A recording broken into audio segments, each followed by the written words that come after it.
शर्मा, आप देख रहे हैं एसपीएन 9 न्यूज। स्वागत है आपका हमारे इस खास प्रोग्राम में। प्रोग्राम की शुरुआत एक बहुत बड़ी खबर से कर रहा हूं। जी हां, जैसा कि आपको बता दूं, मध्य प्रदेश में कांग्रेस पार्टी के अंदर तो हलचल मची हुई है, इसके साथ ही साथ बीजेपी में हलचल दिखती हुई नजर आ रही है। जी हां, मेरे पास एक बहुत बड़ी रिपोर्ट है जिसमें ये साफ तौर पर देखने को मिल रहा है कि मध्य प्रदेश के अंदर राहुल गांधी से सिंधिया हारते हुए नजर आए हैं। वो किस तरह से हारे हैं और क्या स्थिति है चुनाव को लेकर, मध्य प्रदेश के उपचुनाव की अगर मैं बात करूं, वहां पर क्या स्थिति और किस तरह से एक बार फिर से कांग्रेस पार्टी से सिंधिया हारते हुए नजर आए, ये मैं अपने दर्शकों को बताऊंगा। लेकिन उससे पहले मैं अपने दर्शकों को ये जरूर बता देता हूं कि फिलहाल मध्य प्रदेश के अंदर कांग्रेस अपनी स्थिति को मजबूत करने में जुटी हुई है। अगर देखा जाए तो जिस तरह की स्थितियां फिलहाल बीजेपी में दिखती हुई नजर आ रही है, उसे देखकर ऐसा लग रहा है कि बीजेपी मध्य प्रदेश के अंदर टूटने की कगार पर दिखाई दे रही है। चलिए, अब मैं सिंधिया की बात कर रहा हूं और साथ ही साथ आपको बताऊंगा किस तरह से एक बार फिर सिंधिया राहुल के हाथों परास्त हुए।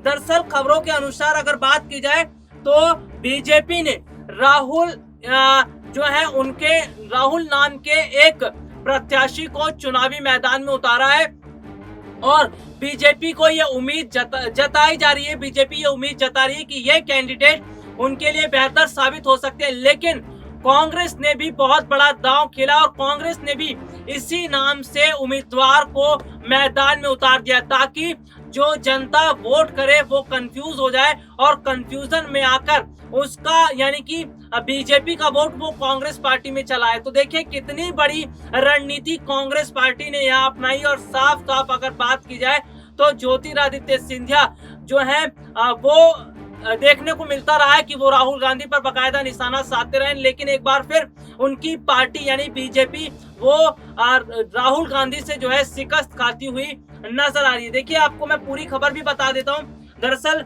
मध्य प्रदेश के जो दोनों उपचुनाव हैं वहां की अगर हम बात करें तो बीजेपी बड़े ही सोच समझकर अपने कैंडिडेट को उतार रही है। लेकिन अगर मैं बात करूं तो कांग्रेस पार्टी की स्थिति भी फिलहाल मजबूत है। लेकिन इसमें पूरी देखिए स्थिति क्या बन रही है कि बीजेपी को बहुत बड़ा झटका लगता हुआ नजर आ रहा है, क्योंकि बीजेपी ने एक नाम से जो कैंडिडेट चुनावी मैदान में उतारा है, ठीक उसी नाम का कैंडिडेट कांग्रेस पार्टी ने भी उतारा ताकि जनता भ्रमित हो सके। और जनता जब भ्रमित होगी तो वो कंफ्यूज हो जाएगी कि आखिरकार कौन सा जो प्रत्याशी है वो किस पार्टी की तरफ है। तो यहाँ पर कांग्रेस ने एक बहुत बड़ा पलटवार कांग्रेस पार्टी ने बीजेपी के ऊपर किया है और ऐसे में बीजेपी की परेशानियां एक बार फिर खड़ी होती हुई नजर आ रही है।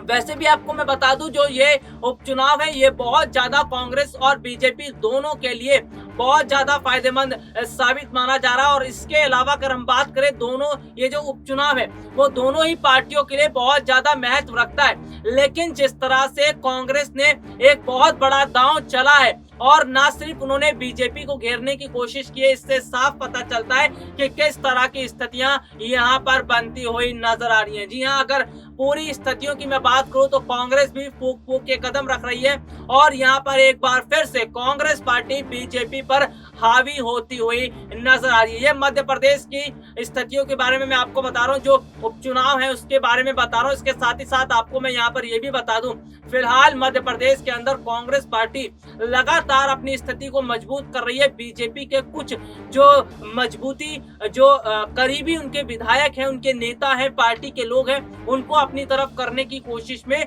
जुटी हुई है। ये पूरी प्रक्रिया यहाँ पर देखने को मिल रही है और इससे देखिए साफ पता ये भी चलता है कि किस तरह से अब जो मध्य प्रदेश का माहौल है वो पूरी तरह से राजनीतिक माहौल यहाँ पर गर्माता हुआ नजर आ रहा है। और अगर जानकारियों की मैं बात करूं तो लगातार जो है हम उपचुनाव पर नजर बनाए हुए हैं और ये उपचुनाव ना सिर्फ कांग्रेस के लिए बहुत ज्यादा महत्वपूर्ण बताया जा रहा बल्कि बीजेपी के लिए भी बहुत ज्यादा महत्वपूर्ण है। लेकिन उपचुनाव से पहले की अगर हम बात करें, जिस तरह से धीरे धीरे करके बीजेपी के कई कैंडिडेट जो हैं, बीजेपी के कई जो पार्टी के लोग हैं वो कांग्रेस के संपर्क में बताए जा रहे थे। हालांकि मैंने नाम भी अपने प्रोग्राम में कई बार उन पार्टी के लोगों का लिया है जो कांग्रेस के संपर्क में बताए जा रहे थे। और इसके अलावा अगर हम बात करें तो कांग्रेस जिस तरह से कांग्रेस में रहकर कमलनाथ और दिग्विजय पूरी ये कोशिश कर रहे हैं कि कांग्रेस पार्टी को एक मजबूत स्थिति में पहुंचाया जाए, और इसके साथ ही साथ ये कोशिश की जा रही है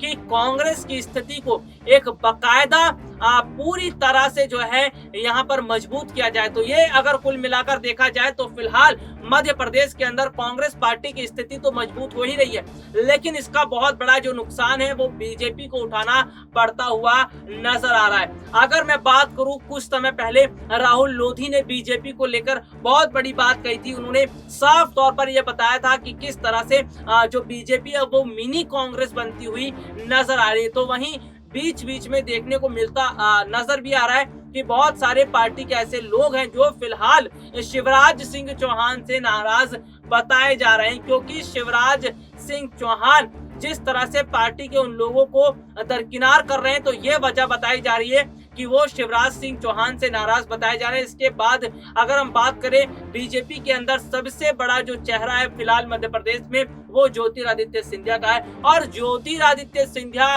को भी जिस तरह से देखिए देखने को मिला, जो दमोह उपचुनाव है वहां पर स्टार प्रचारकों की जब लिस्ट जारी की गई तो सीधे तौर पर 10वें पायदान पर सिंधिया को रखा गया। इसका मतलब भी ये साफ तौर पर बताया गया। राजनीतिक जो विश्लेषक हैं और राजनीतिक स्थितियां जो बनती हुई नजर आई उसमें साफ तौर पर यह देखने को मिला कि सिंधिया को 10 नंबरी यानी कि सीधा सीधा इस पर बता दिया। और बाकायदा कांग्रेस पार्टी के एक बड़े नेता ने इस पर ट्वीट भी किया था और यहां पर यह बताया था कि किस तरह का हाल बीजेपी के अंदर सिंधिया का होता हुआ नजर आ रहा है। तो ऐसे में जो स्थितियां मध्य प्रदेश के अंदर बीजेपी में चल रही हैं, इन पूरी स्थितियों का फायदा बहुत बड़े पैमाने पर कांग्रेस पार्टी उठाती हुई नजर आ रही है। आपको बता दूं फिलहाल मध्य प्रदेश में जो स्थितियां देखने को मिल रही हैं और जिस तरह की अगर मैं बात करूं मध्य प्रदेश का जो राजनीतिक हाल है वो इस और इशारा कर रहा है कि वाकई में कांग्रेस पार्टी की अगर हम यहाँ पर बात करें तो फिलहाल कांग्रेस पार्टी जो है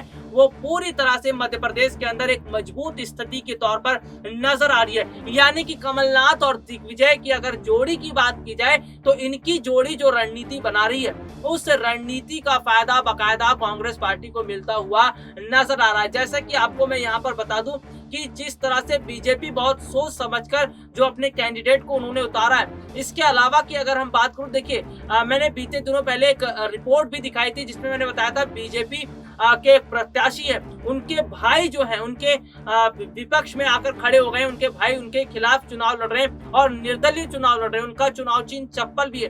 तो यहाँ पर देखने को ये मिल रहा है कि बीजेपी की टक्कर के लिए या तो निर्दलीय ऐसे उम्मीदवार हैं जो खड़े हो रहे हैं जो बीजेपी को पूरी तरह से टक्कर दे, या फिर कांग्रेस पार्टी ऐसे उम्मीदवारों को खड़ा कर रही है जिससे बीजेपी के कैंडिडेट हल्के पड़ जाए। अभी मैंने बात की, देखिए बीजेपी ने एक कैंडिडेट है राहुल, उन्हें चुनावी मैदान में उतारा, लेकिन उसके साथ साथ कांग्रेस ने भी इसी नाम के एक प्रत्याशी को मैदान में उतार दिया। तो यहाँ पर कांग्रेस जो कंफ्यूजन क्रिएट करने की कोशिश कर रही है और जिस तरह से कांग्रेस पार्टी ये कोशिश कर रही है कि बीजेपी की स्थिति फिलहाल जो मध्य प्रदेश में उसको पूरी तरह से कमजोर किया जाए। अगर कांग्रेस की ये रणनीति पूरी तरह से कामयाब हो जाती है तो इसका बहुत बड़ा फायदा दिखता हुआ नजर आएगा। जी हाँ, इसका बहुत बड़ा फायदा मिलेगा कांग्रेस पार्टी को। और फिलहाल की अगर मैं बात करूं, कांग्रेस पार्टी न सिर्फ किसान आंदोलन के मुद्दे पर काम कर रही है बल्कि वो सिंधिया और उनके समर्थकों को तोड़ने का काम भी कर रही है। जिस तरह से सिंधिया और उनके समर्थकों को बांटने की कोशिश की जा रही है, इससे साफ पता चल रहा है कि कांग्रेस एक तीर से दो निशाने करते हुए नजर आ रही है। एक तो वो किसानों को अपनी तरफ पूरी तरह से कर रही है, तो दूसरी तरफ सिंधिया और उनके समर्थकों को ये बार बार जताने की कोशिश की जा रही है कि बीजेपी में रहकर उनको वो महत्व नहीं मिल पाएगा जो महत्व उन्हें